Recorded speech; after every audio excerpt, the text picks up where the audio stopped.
우리는 보통 남들만큼만 살고 싶다고 말합니다. 하지만 우리가 평범하다고 믿는 그 삶의 기준이 사실은 대한민국 상위 10%의 특별한 모습이라는 걸 알고 계신가요? 이 잘못된 평균의 환상에 갇혀 남들을 따라가다 보면 정작 우리가 그토록 원하는 경제적 자유는 점점 더 멀어질 뿐입니다. 우리가 생각하는 평범함의 구체적인 장면들을 한번 떠올려 봅시다. 퇴근 후 피곤하면 큰 고민 없이 먹고 싶은 음식을 주문하고 주말엔 예쁜 카페에 가서 2만 원짜리 디저트를 먹습니다. 1년마다 스마트폰을 최신형으로 바꾸고 할부를 끼더라도 준대형 세단 정도는 타야 한다고 믿습니다. 이런 소비가 일상이 되면 자연스럽게 거주지에 대한 눈높이도 올라갑니다. 서울이나 경기도에 번듯한 신축 아파트 전세 정도는 살아야 어디 가서 체면이 선다고 생각하게 되죠. 여기에 맞물려 1년에 한두 번은 해외 휴양지로 떠나고 주말엔 골프나 비싼 위스키를 즐기는 게 평균적인 취미가 되었습니다. 심지어 요즘엔 유명 셰프가 운영하는 식당을 찾아다니며 인당 수십만 원이 넘는 코스 요리를 즐기는 문화도 어느새 당연한 일상처럼 스며들어 있습니다.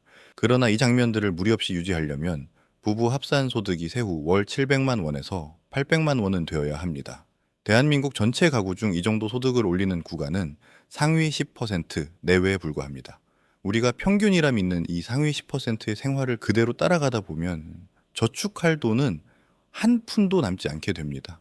여기서 우리가 놓치고 있는 치명적인 진실이 또 하나 있습니다.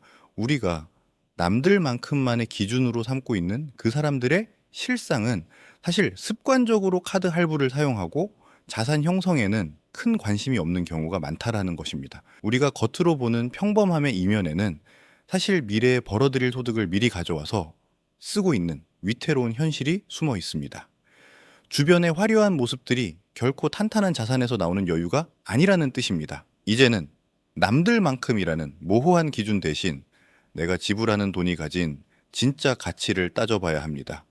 남들처럼 카페에서 마시는 커피 한 잔과 매달 내는 자동차 할부금 30만 원, 이 돈을 단순히 한 번 쓰고 사라지는 지출로 보지 말고 나를 부자로 만들어줄 자본의 씨앗으로 다시 정의해 봅시다. 매달 30만 원을 연 수익률 5%로 20년간 굴리면 1억 원이 넘는 자산이 됩니다. 우리가 남들 눈치를 보느라 무심코 쓴 그 돈이 사실은 노후에 10년을 살 수 있는 소중한 자유였던 셈입니다.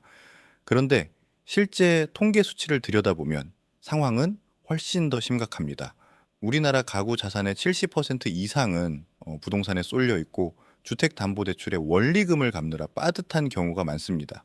겉으로 보면은 수억 원대 자산가처럼 보이지만 막상 통장을 열어보면 당장 쓸 수 있는 현금이 100만 원도 없어 쩔쩔매는 사람들이 수두룩합니다. 우리가 부러워하며 따라하던 그들의 소비는 사실 자산이 늘어나서 하는 게 아니라 자산이 부동산에 묶여 있어 체감되지 않는 불안감을 소비로 해소하는 행위에 가깝습니다.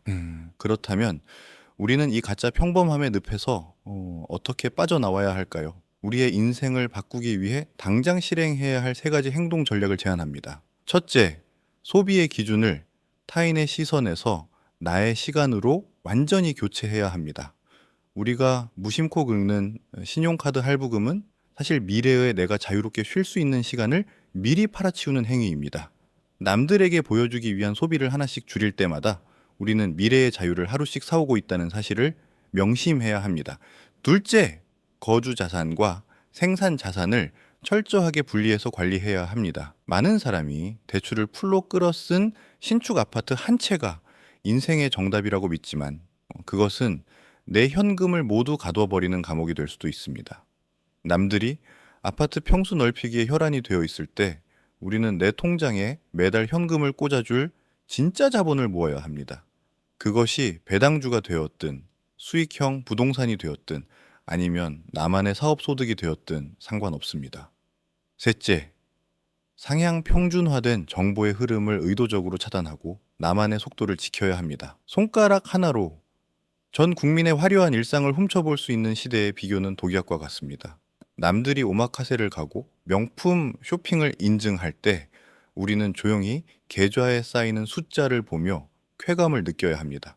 주변에서 구두쇠라는 소리가 들려온다면 우리가 아주 잘하고 있다는 가장 확실한 증거입니다. 대중과 반대로 걷는 용기가 있는 사람만이 자본주의라는 거친 바다에서 끝까지 살아남아 승리할 수 있습니다. 그러나 이렇게 철저하게 준비해도 불안함은 여전히 찾아올 수 있습니다. 남들이 당연하게 누리는 편의를 포기하고 나만의 숫자를 채우는 과정은 결코 쉽지 않기 때문입니다. 남들이 집값 상승에 취해 다시 무리한 빚을 낼 때 우리는 현금을 확보하고, 남들이 화려한 일상을 인증할 때 우리는 자본의 증식을 조용히 기록해야 합니다. 이것은 단순한 절약이 아니라 자본주의라는 거대한 게임에서 포식자로 살아남기 위한 가장 강력한 생존 전략입니다. 우리가 지불하는 수많은 비용 중 가장 비싼 것은 바로 남들에게 뒤처지지 않기 위해 내는 심리적 세금입니다. 이 세금을 감당하느라 정작 나를 위한 진짜 자산은 쌓이지 못하고 있다는 사실을 직시해야 합니다. 이제는 이 심리적 세금을 당장 중단하고 그 자원을 오직 나만의 견고한 성을 쌓는데 투자하십시오. 지금 이 순간 우리가 아낀 일만 원은 10년 뒤에 10만 원보다 훨씬 더 강력한 복리의 힘을 발휘하게 될 것입니다. 결국 경제적 자유는 숫자의 크기가 아니라 타인의 시선으로부터 얼마나 독립했느냐에서 결정됩니다. 주변의 시선에 휘둘리지 않고 나만의 숫자를 채워나갈 때 자산은 우리가 상상하는 것보다 훨씬 더 폭발적으로 늘어납니다. 남들만큼 살기 위해 그 금쪽 같은 인내의 시간을 소비와 맞바꾸는 실수를 다시는 범하지 마십시오. 우리가 꿈꾸는 15억 원의 자산은 결코 뜬구름 잡는 이야기가 아닙니다. 잘못된 평균의 환상을 걷어내고 통장의 주도권을 완전히 되찾아온다면 누구나 도달할 수 있는 확실한 고지입니다.